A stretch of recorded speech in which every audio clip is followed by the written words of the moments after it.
Just the VA is 100% sleep.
Right. Farouz, are you excited? A little bit nervous. Oh, don't be nervous. You'll be great.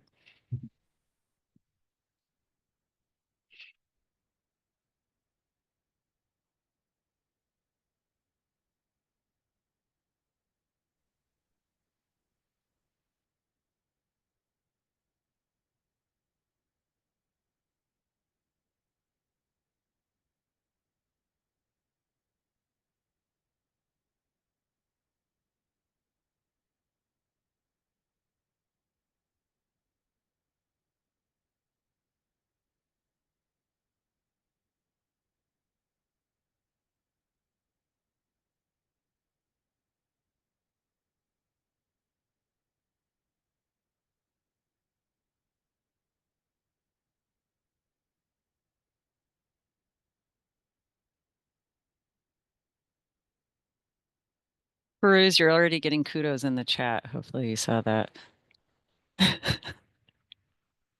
Oh, you're muted. I'm just trying to set up my screen Oh, here yeah. so I can present. Okay. Yeah, we can see your slides, and whenever you're ready to get started, go ahead. It It's looks in like presentation mode, right? I think you're just seeing. correct. It's just Okay. seeing the one slide only. Okay, perfect. So I'm ready to start if you think Okay. okay.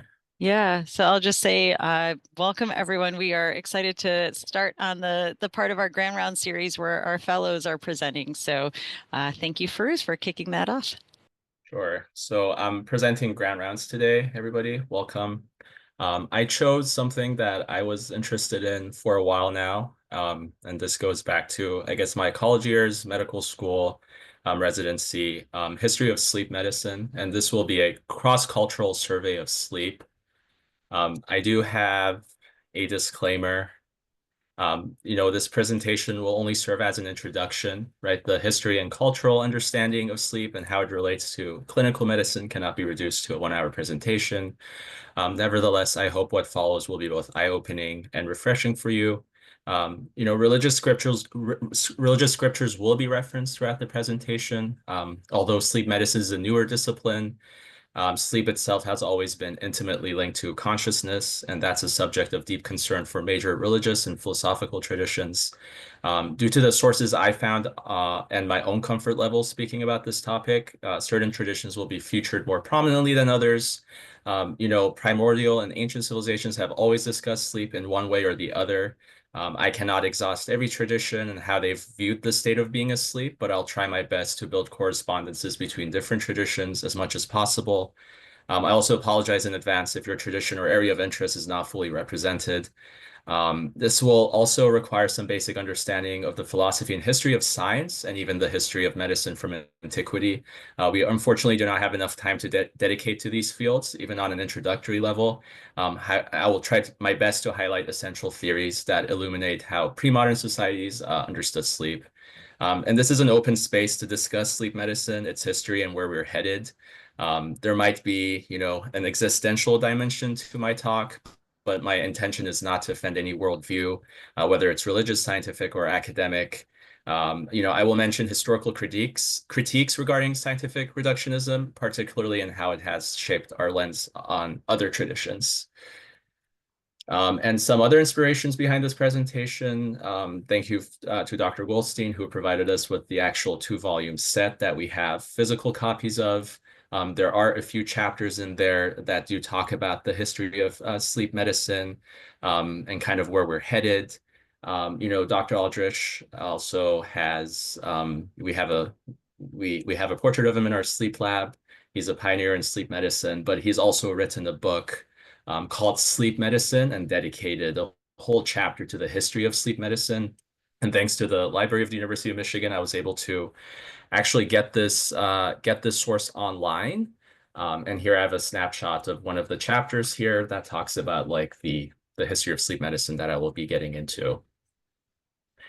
Some other inspirations behind this presentation, it was shaped by a combination of clinical encounters I had during fellowship over the year and longstanding academic interests, as I mentioned, that go back to my undergraduate and medical school years. I think one particularly impactful experience involved a patient who challenged my interpretation of her hypnogram. I remember this patient. I first saw her in behavioral, in insomnia clinic, and then after in my own clinic. She didn't feel like I had respected her subjective experience of sleep. I was aware of sleep perception disorder, but her case led me to reflect more deeply on the disconnect between objective sleep data and lived experience of her patients. I had a similar personal insight, right, during my own sleep study. I was convinced I hadn't fallen asleep, and when I saw my own hypnogram, it showed N3 sleep quite consistently throughout. This discrepancy raised questions for me about the relationship between consciousness and sleep, and whether it's a categorical error to equate subjective experience with EEG patterns alone. I will speak about categorical error in the next slide, but I don't want to delve deeply into sleep state misperception or paradoxical insomnia, but this gap between data and experience was a major inspiration for the exploration of this topic today. There is research being done. I did mention one source here, Lutz, but there is some research being done on how subjective phenomena like the time perception, lucidity, or the sense of self do not always neatly align with EEG patterns. Maybe another fellow can take this further one day on another maybe Grand Round presentation. Another influence came from my patients who rely heavily on naturopathic and cultural frameworks to understand and treat sleep issues. I did encounter patients inquiring about herbs and natural supplements to help their sleep disorders.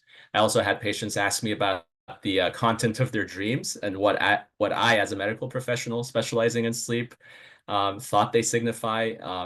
And patients with different cultural backgrounds have often described experiences like sleep paralysis or vivid dreams in spiritual or symbolic terms, not merely as medical symptoms, but they are quite meaningful events for these patients.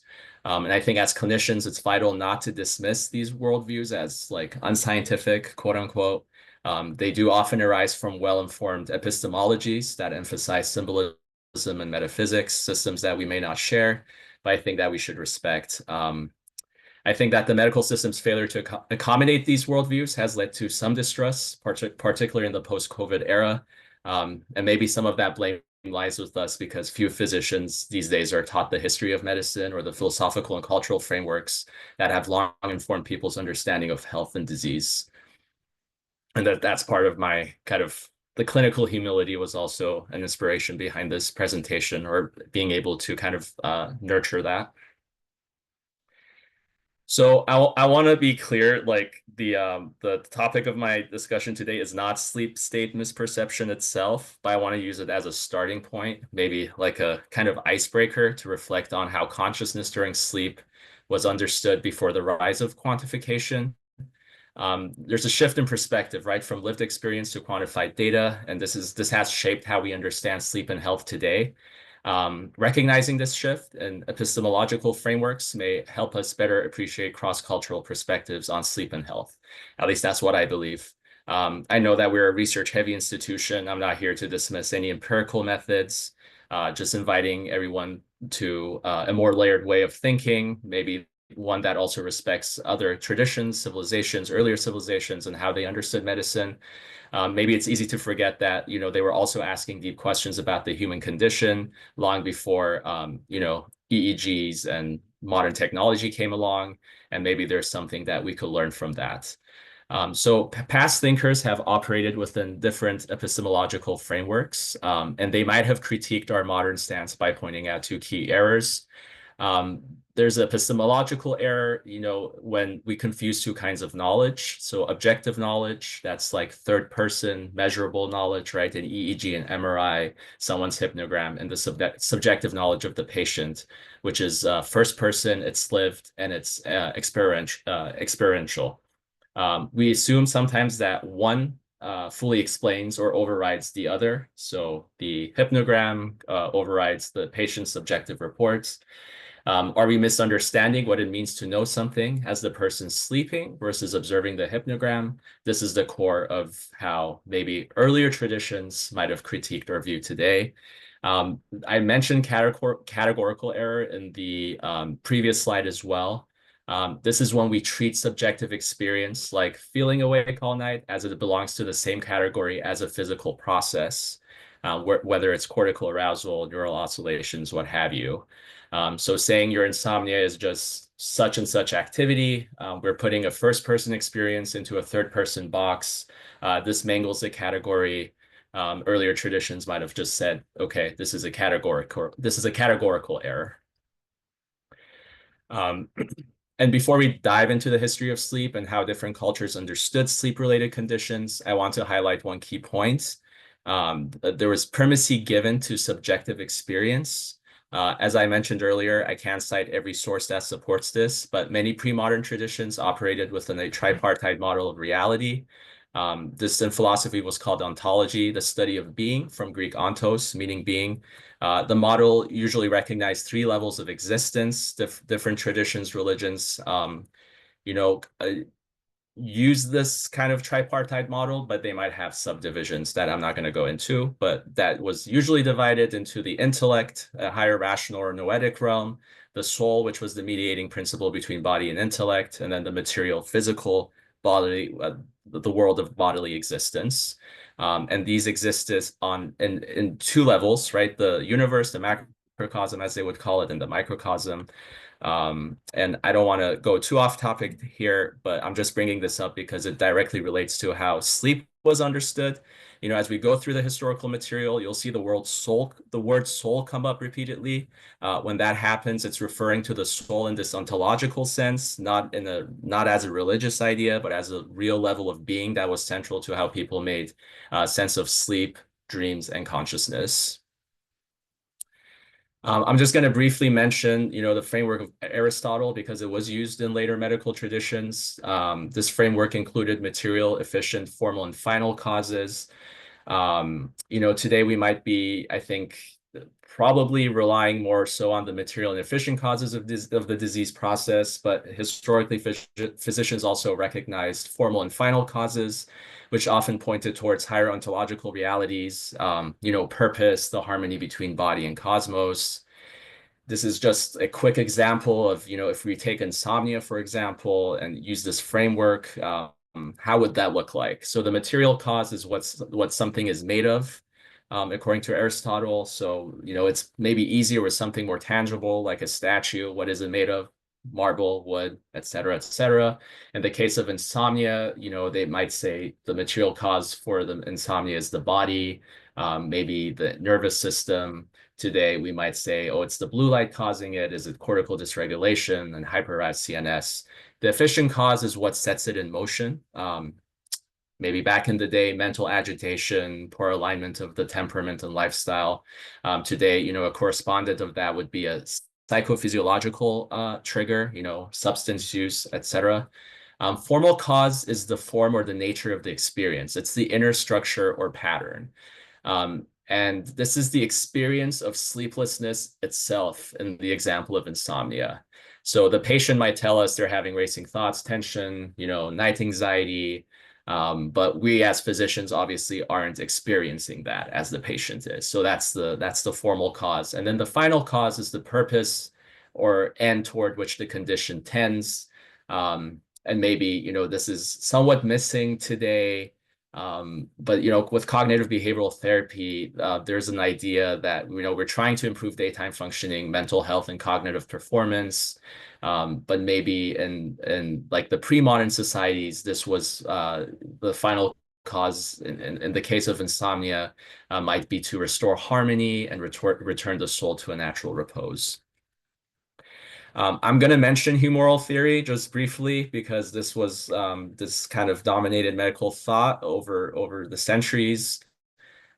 This is also this is maybe a more Western, Near Eastern way of thinking about the humoral theory. This also exists with modifications in the South Asian culture with Ayurveda, with the doshas, as well as traditional Chinese medicine, yin yang, and the 5 elements. But the idea was that there were 4 humors: yellow bile, blood, black bile, phlegm.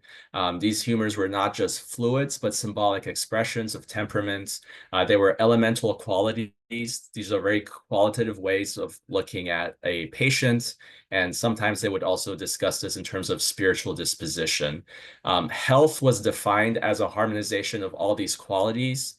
Disease was usually their imbalance.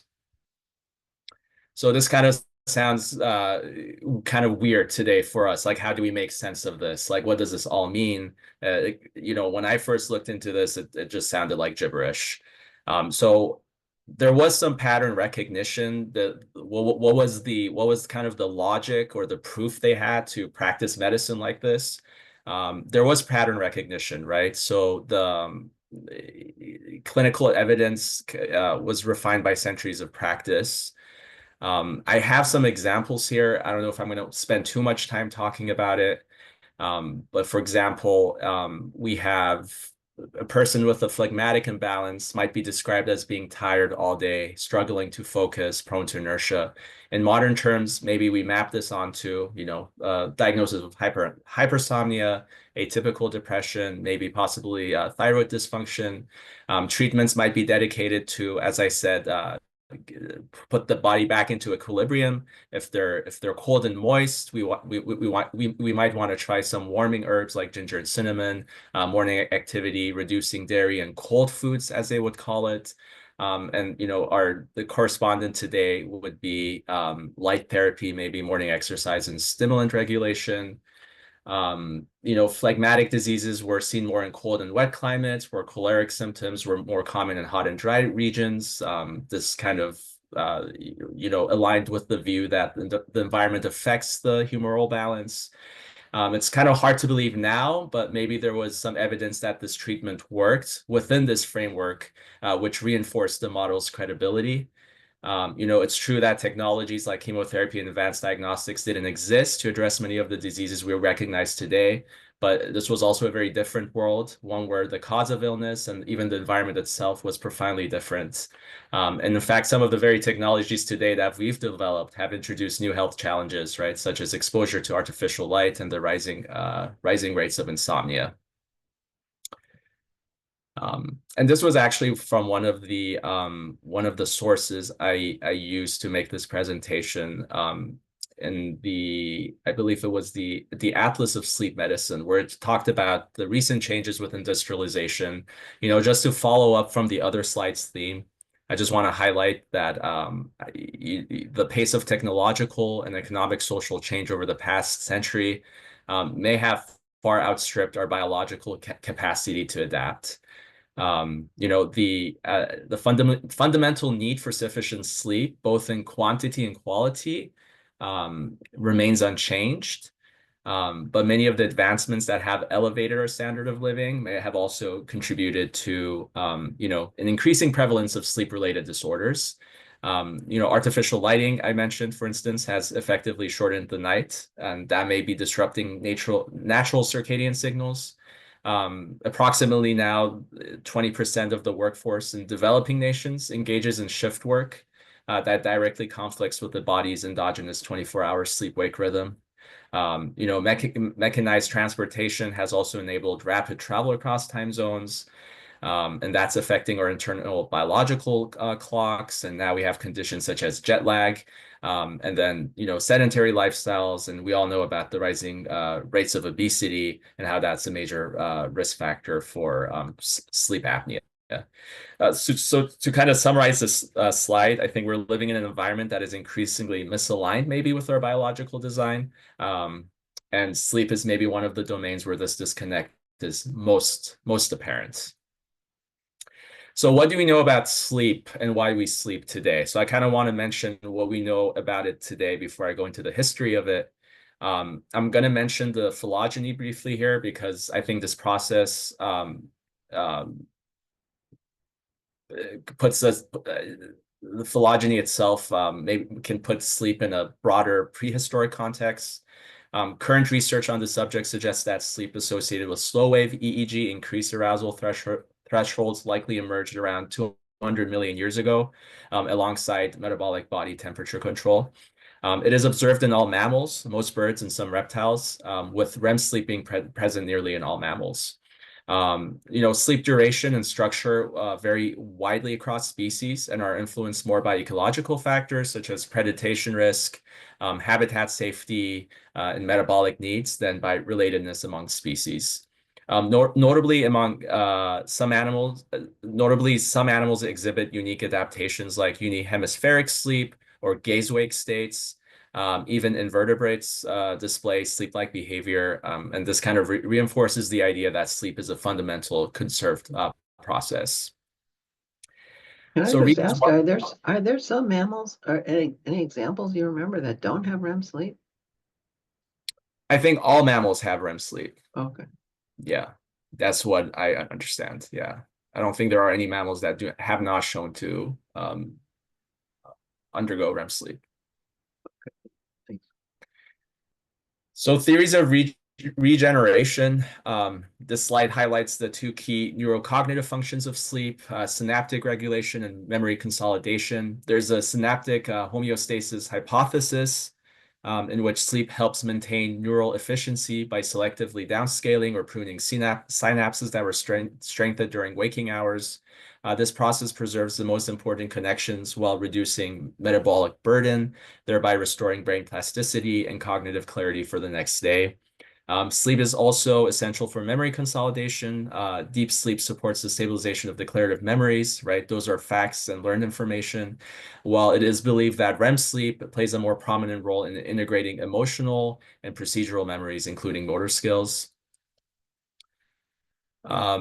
And then some of the other reasons why we sleep, and these are, I term them beyond rest, right? First, in terms of emotional regulation, sleep, particularly deep and REM sleep, supports the processing and integration of emotional experiences. A common observation with all of us, right? If we problems often feel more manageable after a good night's rest. Poor sleep, conversely, is usually associated with more irritability and reduced emotional stability. There's a role sleep plays also in immune regulation. It promotes leukocyte and lymphocyte activity and also supports antibody formation post-vaccination. Sleep deprivation can elevate cortisol levels and weaken the immune system. Metabolically speaking, sleep influences insulin sensitivity, appetite regulation, and glucose homeostasis. We all know this, right? Sleep disruption can contribute to metabolic disorders, including obesity and type 2 diabetes.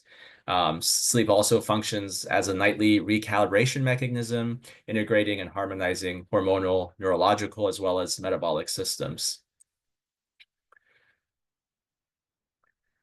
Why do we dream? I briefly looked into this as well. Today the understanding is dreams occur both in REM and non-REM sleep, though vividly remembered dreams are typically in REM sleep. Dreams help consolidate emotional and procedural memories, contributing to problem-solving emotional resilience. There's another theory that suggests that dreams help eliminate unnecessary memory traces, what's been termed as reverse learning. So let's start, right? The history of sleep medicine may be new. Sleep medicine as a discipline may be new. I have to fix this slide, but our interest in sleep dates back to the earliest times. Maybe this was a little too ambitious on my end, but I tried to organize this history into a survey of mankind's efforts to understand the purpose and nature of sleep, the experiences of sleep, including dreams and their meaning, and the physiology of sleep and the recognition and treatment of sleep disorders. So the mechanics of sleep, the most early observers of sleep concerned themselves with the purpose of sleep and the meaning of dreams. What actually causes sleep and where do they come from? We'll look at the different historical theories on the mechanics of how we sleep, and they're usually grouped into four. Behavioral is, I don't think I mentioned too much, but the other three, the vascular, chemical, and neural theories will be talked about in depth. So this is kind of where we start, right? The maybe 6th, 5th century before the Common Era, Alcmaeon of Croton. He was a Greek medical writer. He was also a scientist, and one of the first to propose a natural physiological explanation for sleep. He linked sleep to brain-blood congestion. There were earlier ancient Greek views attributed to sleep and blood changes, whether it was blood cooling or blood warming in the core that caused sleep. That was kind of the argument. But Alcmaeon of Croton believed sleep occurred when blood withdrew from surface vessels into the interior, causing immobilization and loss of sensation. Aristotle, Plato's student, the philosopher, he also proposed a chemical and vascular theory of sleep.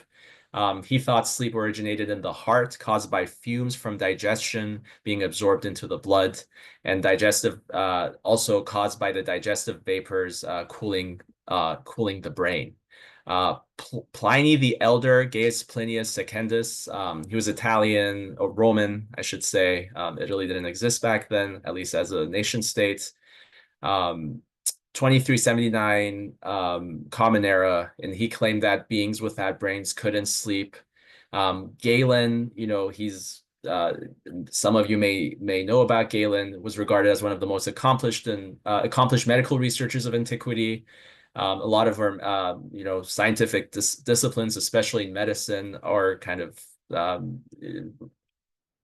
he kind of set the foundations for those things, including anatomy, physiology, pathology, and neurology. He did also adopt Pliny's brain-centered view, and he believes sleep occurred in the brain, which was temporarily disconnected from the rest of the body during sleep. And these are some of the challenges to these views on sleep. Aristotle's view, heart-centered theory, as some may say, of sleep dominated actually until the 15th century, with a few exceptions. Islamic philosopher and scientist and Persian physician Avicenna, that's his Latinized name. Some call him the father of modern day medicine. In the 10th century, he integrated Galen's and the Aristotelian elements, but he also transformed them. He emphasized the unity of psychological and physiological causes of sleep, and he recognized different sleep postures corresponding to physiological states during sleep stages. He actually described 3 stages of sleep. One with a weak pulse, where moisture dominated, one with a stronger pulse and with active digestion, one with a weakening pulse and accumulation of waste. He also said that breathing patterns varied across different sleep stages. Larger inhalations during sleep, during deep sleep, maybe were due to internal heat, he said, and then decreased volume in the final stage, maybe due to waste buildup. He challenged the belief that sleep was viewed as just a passive action. He said the psychic spirit travels to the brain and governs sensation and motion. He also said external senses pause, but imagination and internal faculties remain active. In the 15th century, we had Benedetti as well as Achillini, and Benedetti was an anatomist. He discovered that through dissection, nearly all nerves originate in the brain, concluded that sleep occurs in the brain and not the heart. And Achillini, who worked on his works, proposed that sleep resulted from the stoppage of slender arteries in the base of the brain. These vascular theories often blended with chemical and humoral ideas. They actually predominated through the late 19th century. And it represented a shift from more of a metaphysical to physiological understanding of sleep. So changes in thoughts. We kind of went through these. I'm just highlighting the different theories here, maybe with some more newer changes in thoughts. In terms of like the vascular theory, which was rooted in ancient Greek thought, as we saw, Alcmaeon linked it to brain blood congestion. And this view actually persisted in some parts of the world until the 19th century, until studies showed that cerebral blood flow actually decreases and it doesn't increase during sleep. In terms of the chemical theories that suggested sleep was caused by substances building up in the body, that started with Aristotle, who blamed that vapors from digestion may be doing that. Later scientists pointed to toxins like lactic acid and carbon dioxide. In the early 1900s, Legendre and Piron actually found that transfusing blood from sleep-deprived animals could make other animals fall asleep as well. The neural theories gained ground in the 19th century. Sleep was initially seen as passive in some intellectual spheres due to reduced sensory input. As I mentioned, this is now being contested as Avicenna's works are gaining more popularity. Nevertheless, by the mid-20th century, research by Moruzzi and Magoon demonstrated that the brainstem, particularly reticular formation, actively regulates wakefulness, which marked a major turning point in our understanding of sleep. And reasons why we sleep. So this is now a historical overview of that was how we sleep, and then how did different civilizations understand the reasons why we sleep. Some of the earliest recorded ideas about the purpose of sleep come from, again, ancient Greece here. Plato was one of the first to suggest that sleep wasn't just passive rest. He thought it served to cool the brain. His student Aristotle built on this and offered a more elaborate explanation. He believed sleep came about from maybe a daily epileptic event, and that it moved from the brain to the heart, where it helped cool the body and allow digestion to happen properly. For Aristotle, sleep was essential for conserving life and restoring balance. Later thinkers like Galen didn't change these views much. Galen did note that both sleep and wakefulness could be either beneficial or harmful, depending on how they were managed. So even early on, sleep was seen as a physiological process with serious implications for health. Moving beyond the Greek tradition, Avicenna was one of the first to tie sleep to the balance of the humors. He emphasized that maintaining proper sleep was essential for overall health, especially in preserving the body's internal equilibrium. Later scholars continued to build on this idea that sleep had restorative purpose. Right in the 1500s, Lemnius described sleep as a time for the body to revive itself. By the 18th century, Unser framed sleep as an instinctive reaction to fatigue, a built-in response of the body when it's depleted. And then Henry Lewes later added that its main function was to give the brain, the senses, and the nervous system a chance to rest. So there's a growing consensus here that sleep isn't just downtime, it is necessary. It's an active process for restoration as well as balance. As mentioned in the previous slide, proper sleep is essential to the balance of the humors. It was exciting to see 2 articles in the peer-reviewed journal Chess that actually revisit Avicenna's humoral theory of sleep. I did take a look at those. Avicenna's ideas, helped lay the foundation. Hi, Dr. Seuss, this is Lauren. His ideas help lay the foundation for how we understand sleep stages today and their physiological markers. Here's just a very brief understanding of this process. In humoral theory, good sleep relied on balance between 4 bodily fluids. We kind of touched upon this in the past slides, and each had its distinct effects on sleep. Balanced predispositions supported restful sleep, and excess of any of the humors caused disorders in sleep. So example, excess in the blood humor, sanguine, led to a heavy prolonged sleep.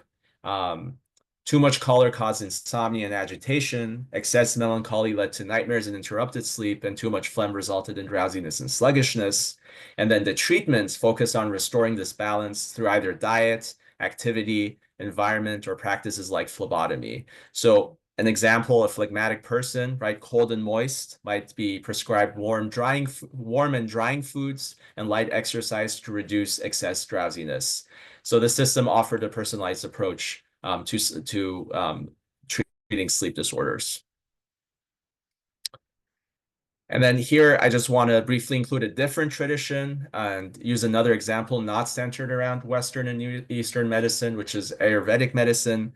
I don't know too much about this tradition, so I do apologize, but it does date back over 5,000 years. It's in India. It centers around prana or life energy and a balance between 5 elements and 3 doshas, which are a mixture of these elements. It is said that vata is a mix of air and ether and is closely tied to sleep. An imbalance from late nights or overstimulation is linked to neurological and mental issues. So this is a whole different tradition that I just did not have time to go into, but it, just wanted to mention it as a correspondent with the other tradition. And then Greek perspectives on dreams and medicine. Greek physicians believed dreams could hold diagnostic value. There was early medical texts even included dream interpretation guides. The Hippocratic regimen, everyone knows about the Hippocratic Oath, but there's also a book on dreams that he wrote, is one of the earliest examples of sleep medicine, describing dreams as soul-generated messages. It was said that dreams were they were messengers to reveal illness. For example, like dreaming of mist or rain suggested excess phlegm. Physicians were cautioned against interpreting prophetic dreams, but they were encouraged to focus on medical clues. And this is Galen wrote about this as well, right? So this is his maybe a case presentation back in the day, a case of a wrestler dreaming of standing in blood. So this wrestler dreamt about being in blood, and he was later found to have excess blood requiring purging. And he proposed that during sleep, the soul withdraws from external senses and perceives the body's internal state, forming images based on these impressions. So is there any relevance today? I will, a lot of this, talk about dreams and how they were used in the past. Is any of it relevant today? I would say yes. So in the different cultures, people are still using a ritual called dream incubation. And this is an intentional practice of seeking insight, healing, or resolution through dreaming. I know in Muslim communities, this continues to be observed. It involves preparatory rituals, such as specific prayers or guided visualizations to encourage meaningful or directive dreams. But this practice is also found in other spiritual and cultural traditions as well. Nightmares were classified independently of dreams, and they were often believed to be triggered by illness as well as overeating. Saint Augustine in the 4th century Common Era wrote about the incubi. These are spirits that assaulted women in sleep. And it gave the idea of nightmares a more of a theological flavor. Succubi targeted men, draining energy and causing chest pressure, are these early explanations of sleep paralysis. So this is just a medieval picture of what that looked like. It's a little creepy, I know, but thought it might be interesting for you to see. And then early medical approaches to nightmares, physicians like Wirsung and Boulain moved away from these, what they termed as superstitions. Wirsung saw nightmares as signs of illness and treated them biologically. And then Boulain rejected charms. He promoted honesty and cheerful living for better sleep and a treatment for nightmares. Observations on dreams between 18th and 19th century. Thomas Reid noted infants' dreamlike behaviors. Maybe this hinted at, or the maybe an earliest written observation of what we now call REM sleep. Sarah Weed and Florence Hallam also studied the circadian nature of dreams, and they found that dreams were most vivid and frequent between 5 and 6:30 a.m., with few triggered by outside stimuli. So also kind of hinting at REM sleep, or at least what we know of REM sleep today. Freud, I'm just mentioning here, Austrian physician and founder of psychoanalysis, and he believed that dreams reveal unconscious thoughts and desires. Here's a quote by Freud. He says that the interpretation of dreams is the royal road to a knowledge of the unconscious activities of the mind. And he published the interpretation of dreams in 1899. And the work revolutionized psychology as well as the philosophy of its time. Now, going into the stages of sleep and the history of sleep staging, here I'm using a biblical reference that I found in one of the sources I use. I believe this was also from the Atlas of Sleep Medicine. There is in Genesis, this is a religious reference, but I thought it was interesting that in 2:21. And here's what is written, and the Lord caused a deep sleep to fall upon Adam. The Hebrew word that is used is tardema, and that comes from the triliteral root rdem, if you translate that from Hebrew, which carries the sense of deep sleep. I'm not going to go into this deeply, but there was a understanding, at least in the ancient Hebrew culture, of different stages of sleep.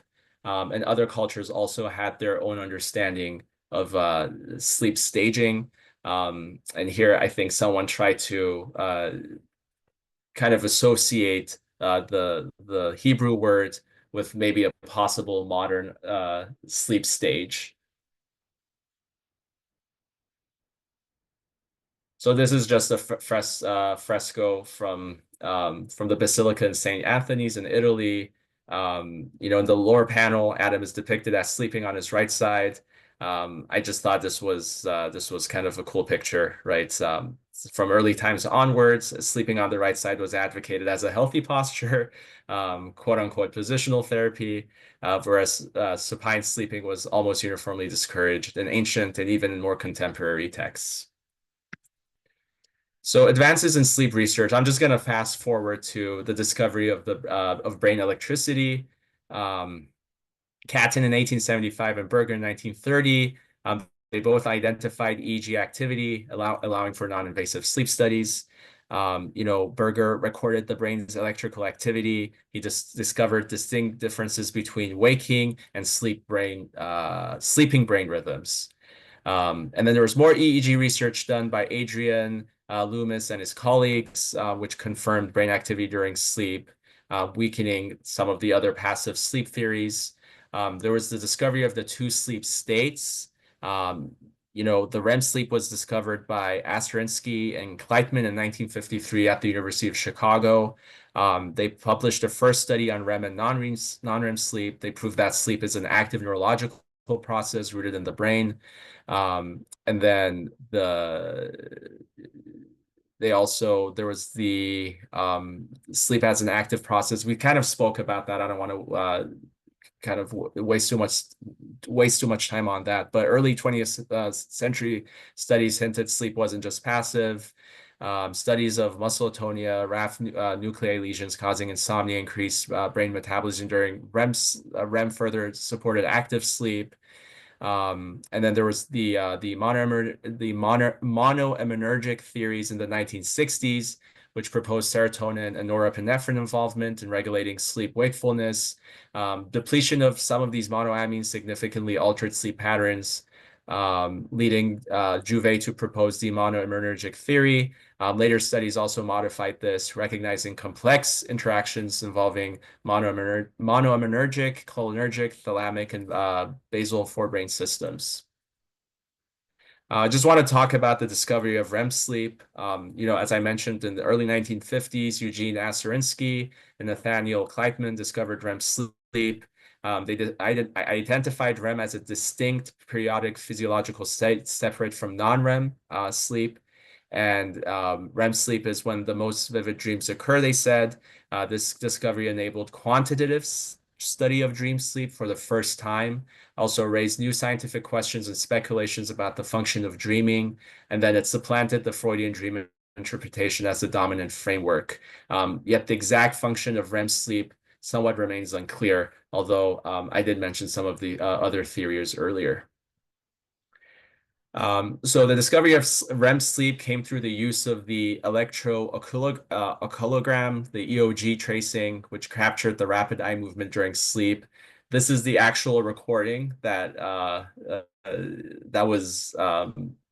this is the actual recording from Asterinsky and Kleitman that was used to discover REM sleep. It was observed in the right eye with detailed calibration, 200 microvolts for the vertical and horizontal eyelids, 50 microvolts for the EEG, and a paper speed of 10 seconds. The labels show respiration, EEG from the right frontal region, and both vertical and horizontal eye movements. And this was the actual original that I found from one of the sources I used.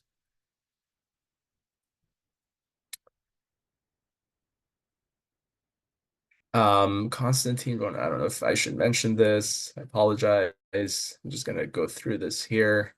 History of sleep scoring, the early foundations, right? We mentioned in the 1930s and 1950s. Standardization took place in the 1960s with rapid expansion of sleep research, kind of created to standardize the methods of analyzing sleep.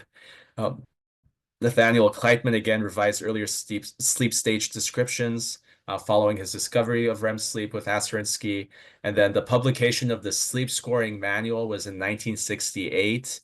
The manual was published, defining standardized EEG, EOG, and EMG criteria for sleep stages. This manual, right, we're using it today, has become widely adopted, not just here in North America, but internationally, forming the basis for uniform polysomnographic assessment.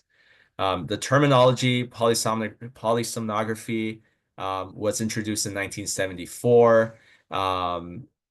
The standard manual defined the clear rules for identification of REM sleep, as well as the 4 non-REM stages, 1 through 4, and it established standardization criteria for epochs, usually 30 seconds, to categorize sleep stages.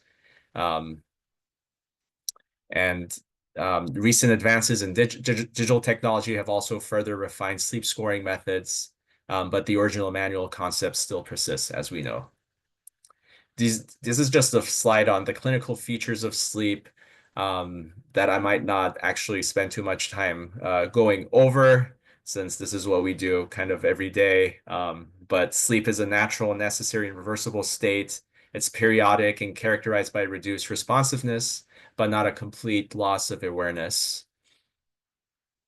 In contrast to pathological unconsciousness, such as the coma or vegetative states, it differs in key ways. I would say these conditions involve impaired responsiveness to both internal and external stimuli, reduced brain metabolism, and disruptive cognitive processing, which do not happen during sleep. And then a little bit more about the recent breakthroughs in sleep science. There's the identification of genes controlling circadian rhythms. There's the mapping of neurotransmitter systems involved in wakefulness, non-REM and REM sleep. Our landscape, or sleep science landscape today, is spanning both multiple disciplines, including biology, neuroscience, genetics, and medicine. It's no longer limited to just philosophy, theology, as well as psychology.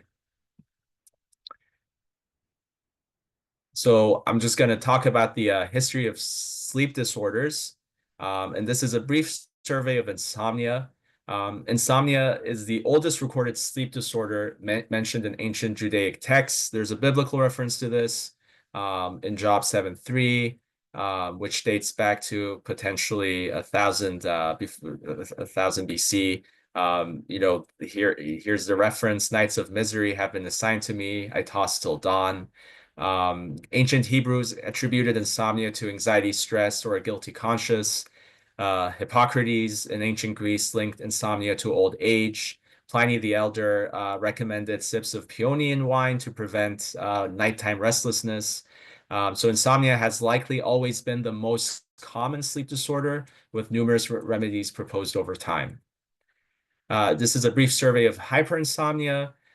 This is less common, but also well documented historically. In 1374 of the Common Era, the Sultan Mansa of Mali, he was documented to die of a sleeping illness, likely due to the African tsetse fly. The condition was said to frequently affect people in that climate. There was the London outbreak in the late 17th century, where Thomas Sydenham described the epidemic he called febris comatosa, the coma fever, and then the encephalitis lethargica epidemic in the earlier 20th century affected both Europe and North Africa and impacted over 1 million people and caused approximately 500,000 deaths. A survey of sleep-related breathing disorders. The earliest known description of obstructive sleep apnea was probably in the 4th century before the Common Era by I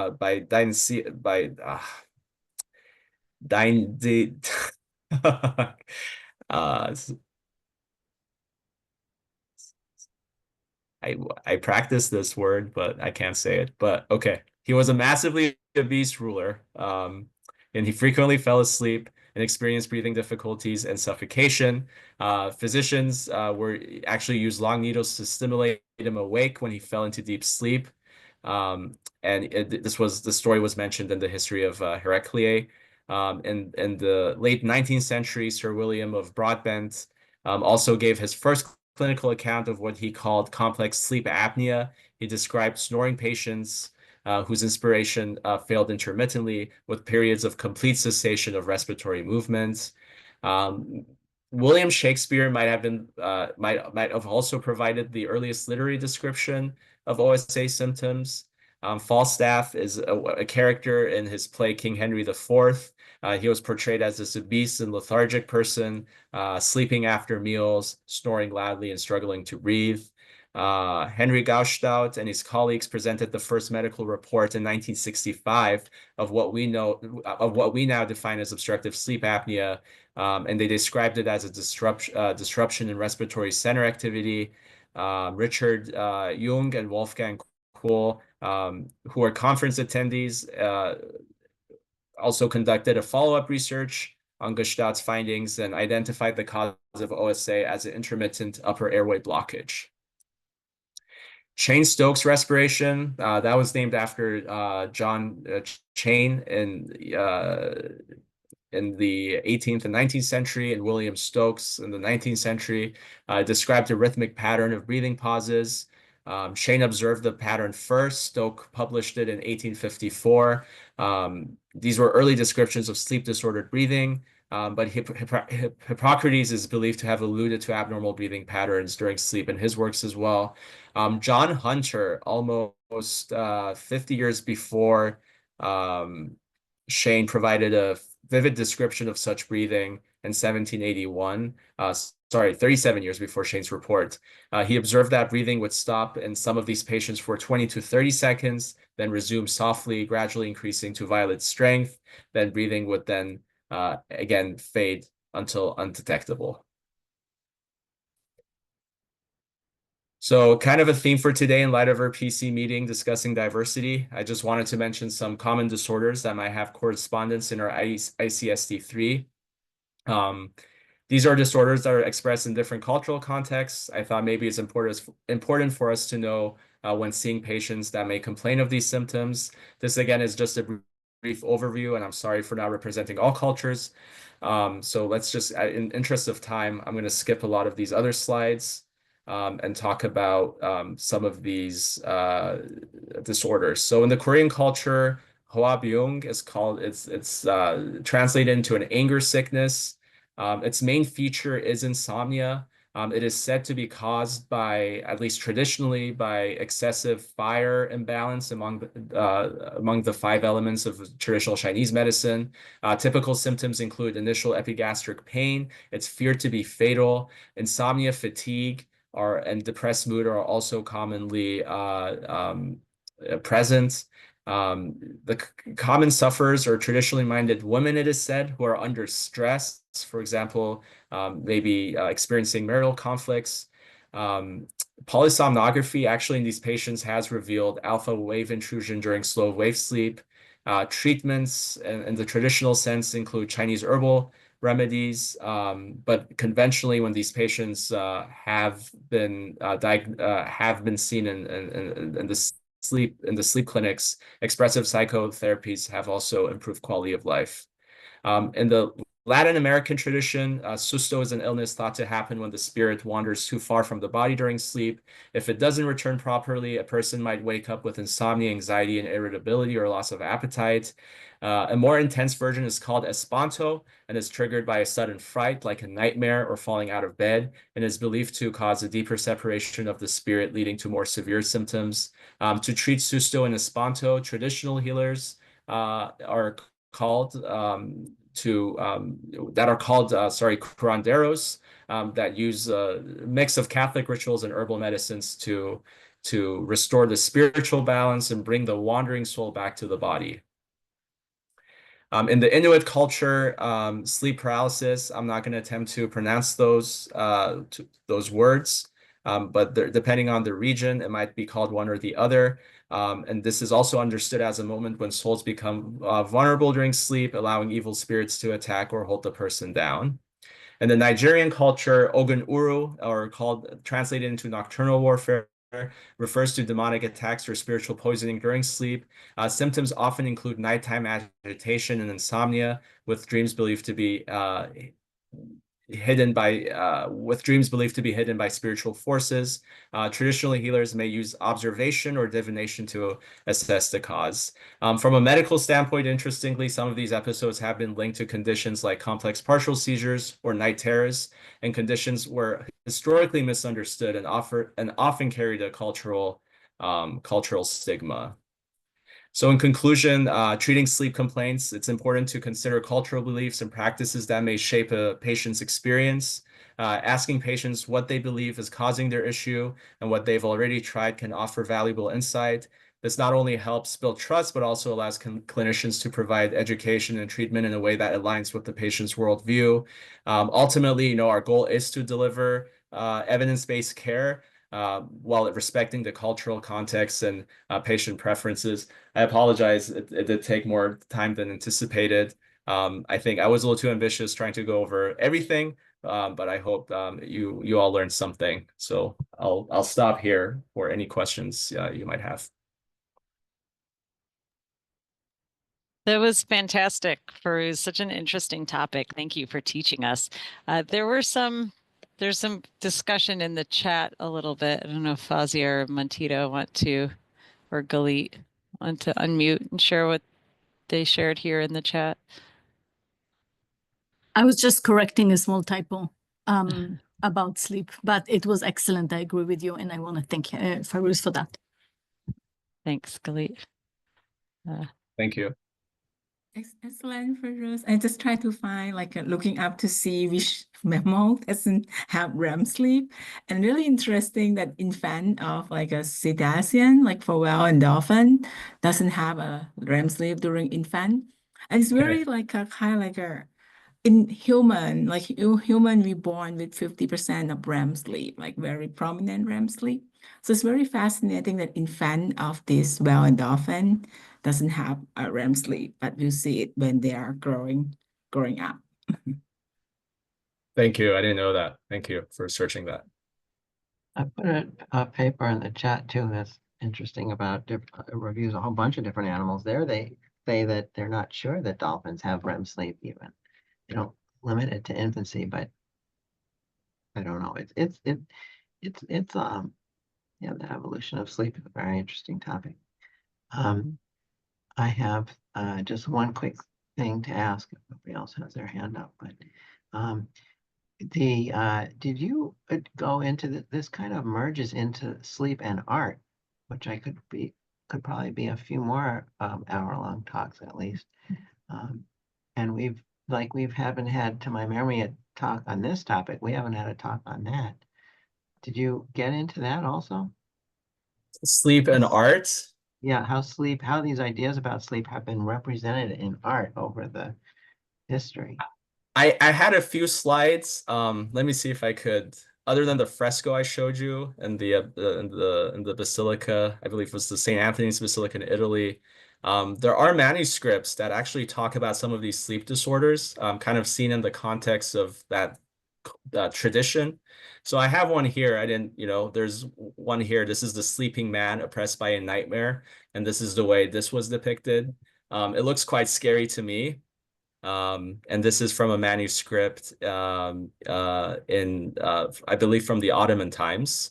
And it's still available. I think you could access it through the University of Michigan. They have the manuscript scanned onto their system. And here's another Book of Wonders of Creation. This was a Persian manuscript, and this also talked about some of the